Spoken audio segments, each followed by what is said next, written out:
रमीज़ भाई मुझे बहुत गौर से देख रहे थे। इनकी नज़र मेरे मम्मी पर जा रही थी। मैं समझ चुकी थी कि रिमशा के साथ क्या होगा। मैं खुद अपने ही जाल में फंस गई, लेकिन अब कोई फ़ायदा न था। रमीज़ भाई ने मुझे मम्मी से पकड़कर एक तरफ धकेल दिया, लेकिन अब कोई फ़ायदा न था और शुरू हो गए। मेरा नाम सानिया है।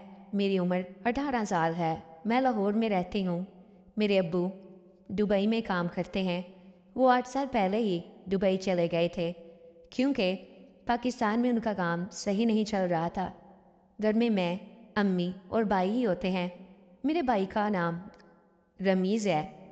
मेरा एक ही भाई है और मैं इससे बहुत प्यार करती हूँ।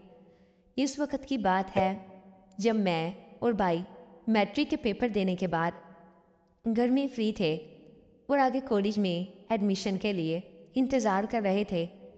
मैं इंतहा की खूबसूरत हूँ। मेरा सामान बहुत बड़ा है। इन दिनों मेरा ज़्यादातर वक्त भाई और अम्मी के साथ ही गुजरता, लेकिन अम्मी भी अक्सर औक़ात अपने कमरे में एलसीडी लगाकर मसरूफ़ हो जाया करती थी। अब मैं और भाई एक दूसरे के काफ़ी करीब हो चुके थे। मैं भाई की अच्छी दोस्त बन चुकी थी। एक दिन भाई ने मुझे कहा, "आपी, आपकी जो दोस्त रिमशा थी वो तो गायब ही हो गई है। कॉलेज के बाद तो कभी मैंने इसे देखा ही नहीं।" मैं हंस पड़ी और कहा, "अरे यार, वो इधर ही होती है। परसों अभी वो मुझे बाजार में मिली है।" मैंने भाई से पूछा, "खैर तो है? अगर कोई बात है तो मुझसे शेयर कर सकते हो।" भाई ने मुझे बताया कि मैं रिमशा को पसंद करता हूँ। वो मुझे बहुत अच्छी लगती है।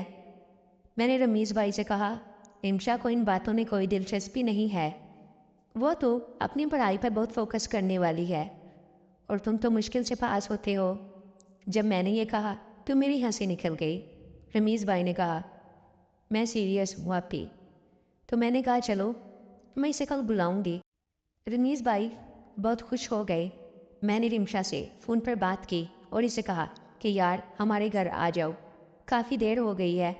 हमने बैठकर गपशप ही नहीं की। अगले दिन दोपहर को रिमशा हमारे घर पहुंची। मेरे भाई ने दरवाज़ा खोला। मैंने रिमशा के लिए अच्छी सी चाय बनाई।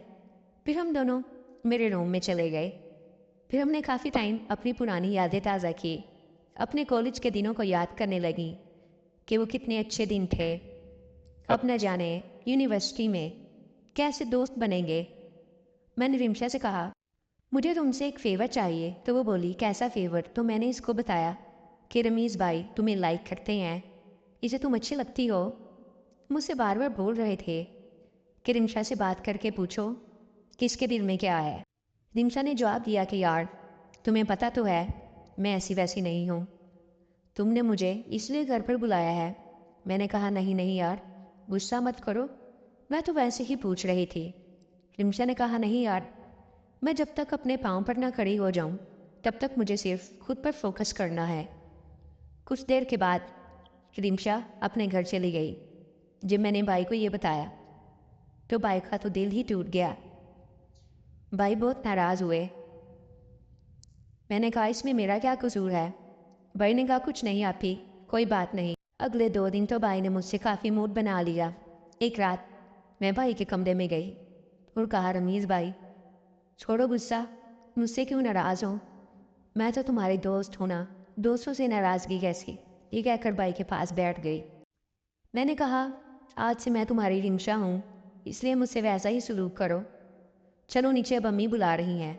मैं ये कहकर चली गई, लेकिन भाई ने तो मुझे सच में समझ लिया कि मैं रिमशा ही हूँ। अगले दिन रमीज़ भाई मेरे कमरे में आ गए और बड़े खुशगवार लहजे में मेरा हाल पूछने लगे। मैंने कहा, "शुक्र है तुम ठीक हो गए हो।" तो भाई बोले, "रिमशा जी, आप बहुत खूबसूरत लग रही हो।" मैंने शुक्रिया अदा किया, लेकिन आज तो रमीज़ भाई मुझे बहुत गौर से देख रहे थे। इनकी नज़र मेरे मम्मी पर जा रही थी। मैं समझ चुकी थी कि रिमशा के साथ क्या होगा। मैं खुद अपने ही जाल में फंस गई, लेकिन अब कोई फ़ायदा न था। रमीज़ भाई ने मुझे मेरे मम्मी से पकड़कर एक तरफ धकेल दिया और शुरू हो गए।